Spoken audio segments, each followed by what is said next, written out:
Good day po once again and welcome sa ating channel na Buhay Pinoy sa Abroad.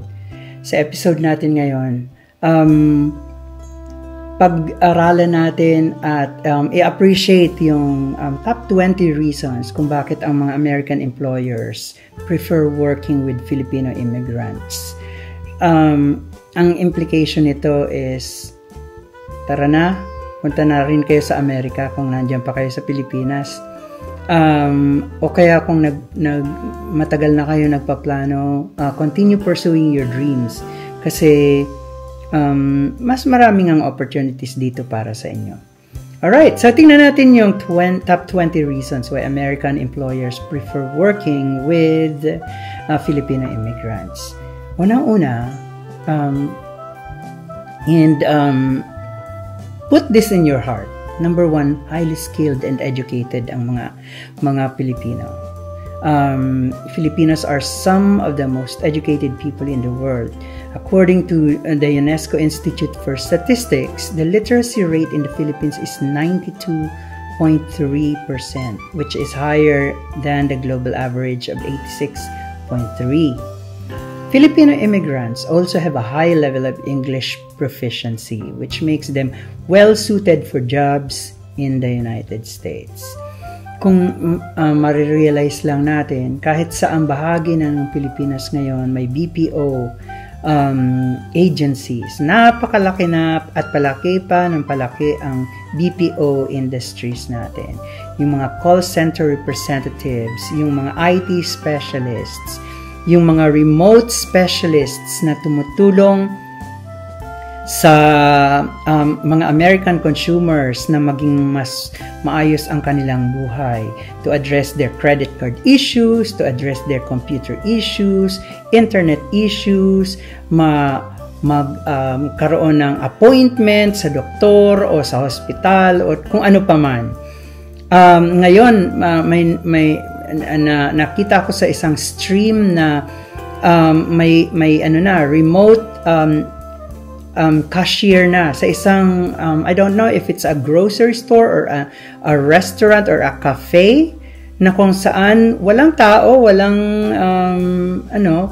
physical manpower, pero may computer na nandun ang cashier at siya ang mag-entertain sa mga tao, siya ang mag-accept ng orders. Ipaprocess niya yon through an artificial intelligence assistance at makukuha na ng consumer ang gusto niya. For example, bubble tea o kung ano man na i-order niya. Sino ang nasa checkout counter? Dun sa stream na nakita ko, Pilipino. So in other words, she is working remotely from the Philippines, pero ang kanyang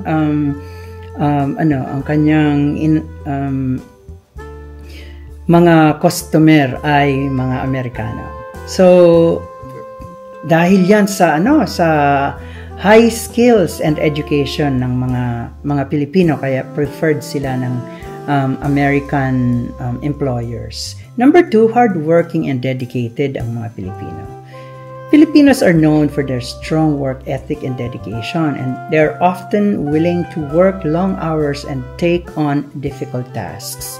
May mga issues na nga na sabi nila inaabuso na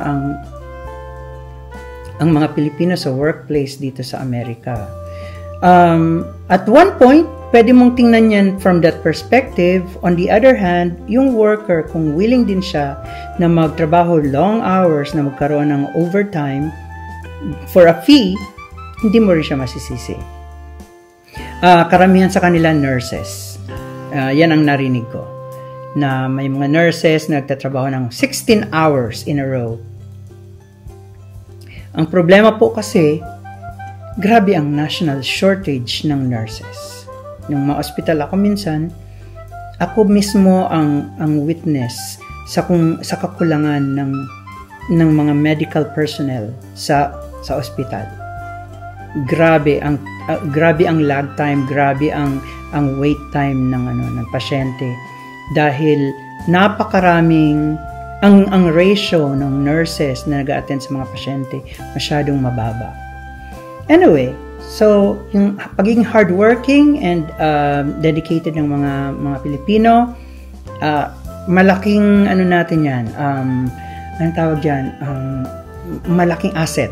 Number 3, adaptable and flexible ang mga Pilipino. They are able to adapt to new cultures and environments easily. They are also willing to learn new things and take on new challenges. Maaaring pag-uusapan din natin ang mga negative impacts nito pagdating ng araw. Pero dito, at least dito sa episode na to, tinitingnan natin yung positive side. Number 4, affordable. Ang mga Filipino workers are often more affordable than other workers, which can save employers money. Pag sinabi kong affordable, gusto kong sabihin, with a high demand in labor, tapos yung labor cost mababa, nakakakuha yung mga yung mga American employers ng mas maraming workers na Pilipino. So take for example, remote workers in the Philippines. Siguro meron kayong mga family members and friends na nasa call center industry. Sila yung classic example nitong mga workers na ito na preferred ng mga Amerikano, English speakers. Sila hardworking and dedicated, highly talented and educated, and yet affordable sila. Hindi sila nagdidemand ng bigyan nyo kami ng kaparehong minimum wage ng mga nagtatrabaho dyan sa Amerika. Number 5, trainable ang mga Pilipino. So, Filipinos are eager to learn new skills and improve their knowledge. They're also willing to take on training programs to develop their skills. Kahit kaming mga teachers, nung pumunta kami dito for the first time, kahit sabihin mong veterano ka na sa pagiging teacher sa Pilipinas, pagdating mo dito, because of the different dynamics of learners in the United States, kailangan mo pa rin na mag-aral. Kailangan mong aralin kung paano mo i-deal yung mga bata, paano mo i-deal yung colleagues mo, paano mo i-deal yung demands ng mga administrators mo. But we survive because we are trainable people. Number 6, multilingual. So, ang mga Pilipino, they are multilingual people. Which can be an asset in businesses that operate internationally. So, kapag ang mga ang mga kliyente nila marunong magtagalog, doon sila. Kapag ang kliyente nila ay kasama nila sa region, for example, mga Bisaya, lalong magiging asset sila doon sa na yon, sa business venture na yon. Number 7, diverse. The Philippines is a diverse country with rich culture. This diversity can be an asset to businesses that are looking to reach a wider range of customers. So, hindi tayo choosy, hindi tayo picky na sasabihin natin, itong mga kababaryo ko lang ang gusto kong katrabaho. Hindi hindi tayo ganyan. Number 8, polite and respectful. Filipinos are known for their politeness and respect for others. And this can be a valuable asset in any workplace.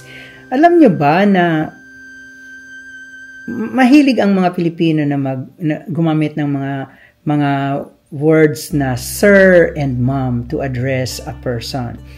Kami dito sa Amerika, marami ng pagkakataon na tinanong kami, bakit gumagamit kayo ng sir and ma'am? Sabi namin, this is the most basic but the highest form of respect. Na kahit ang presidente ng Pilipinas ay tinatawag naming sir. And it's still an honorable way of addressing the highest entity of the government. Sila dito kasi, tatawagin ka nila sa apelyido mo. Tatawagin ka nila sa pangalan mo. Okay. Another one is Filipinos are team players.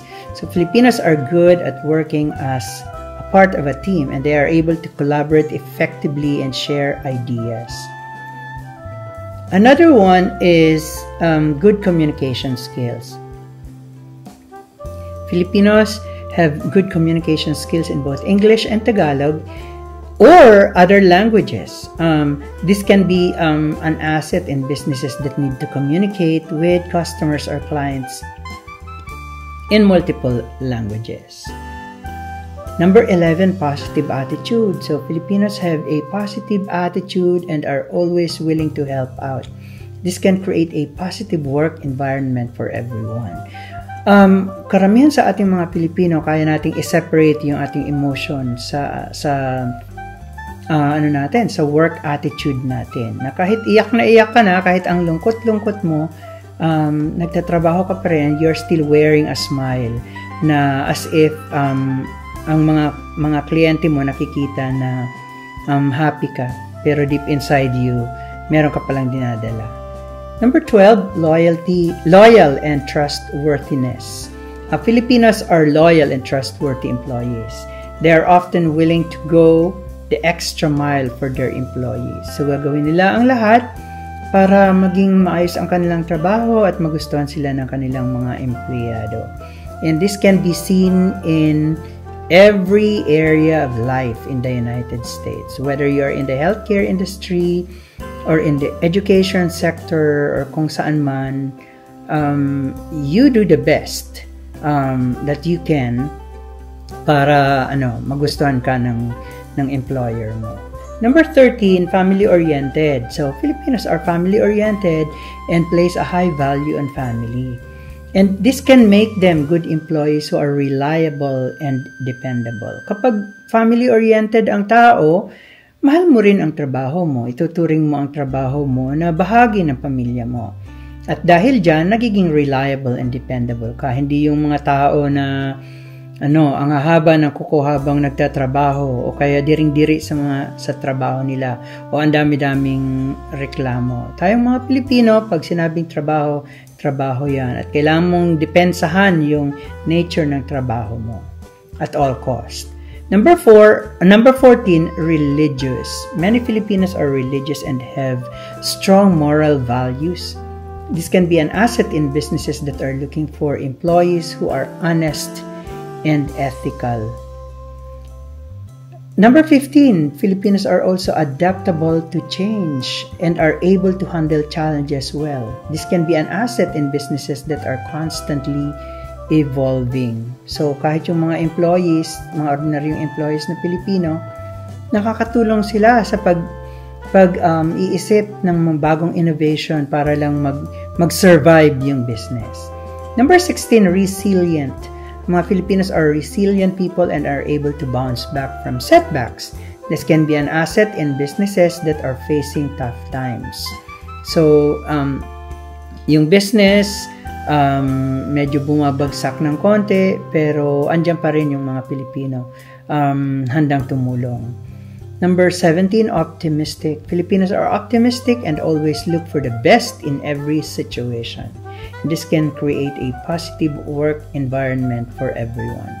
Kung minsan naiisip ko, how I wish yung mga crew natin sa McDonald's at sa Jollibee pumunta na lang dito. Kasi nakakamiss talaga kayo. Ang saya-saya niyong katrabaho dyan, ang saya-saya niyong tingnan na you're making your customers happy sa mga parties, kahit sa food preparation man lang, pero dito hindi yan nakikita. Sisigawan ka dito, bibigyan ka ng attitude kahit nasa harap ka na ng crew ng McDonald's. Number 18, empathetic. Filipinos are empathetic and are highly able to understand and relate to others. So, nakakaintindi sila kung ano ang kailangan ng isang kliyente, ng isang customer. O naiintindihan nila kung ang isang customer ay galit o pikon o masama ang loob. Number 19, patient. Ang mga Pilipino naman ay patient and are able to deal with difficult situations calmly. Asset din ito sa businesses that need to deal with customer or clients who are demanding or difficult. And ito, ang classic example nito ay yung mga BPO workers once again natin, yung mga call center representatives natin at mga specialists na nasa Pilipinas and are working remotely and addressing issues with American clients. Maririnig mo sila. Ako, I have been a witness to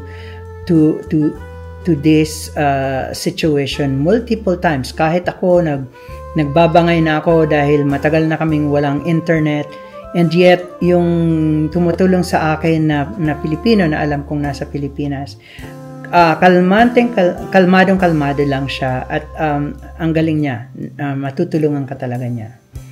And finally, positive attitude. Filipinos have a positive attitude and are always willing to help out. And this can create a positive work environment for everyone. So itong mga mga characteristics na mention ko, kung nasa iyo to, ipursa mo ang plano mong pumunta sa Amerika o kaya makipagtrabaho sa mga American employers. Kung wala kang opportunity pumunta ng Amerika directly, at least go into a BPO industry and work with American bosses, and they will really love you. Sana po nakatulong itong 20 reasons why American employers prefer working with Filipino workers and immigrants na focus natin sa episode natin ngayon. Marami pa tayong pag-uusapang tungkol sa buhay Pinoy sa abroad. Sana andyan pa rin kayo at nananatiling kasama ko dito sa channel. Maraming salamat po.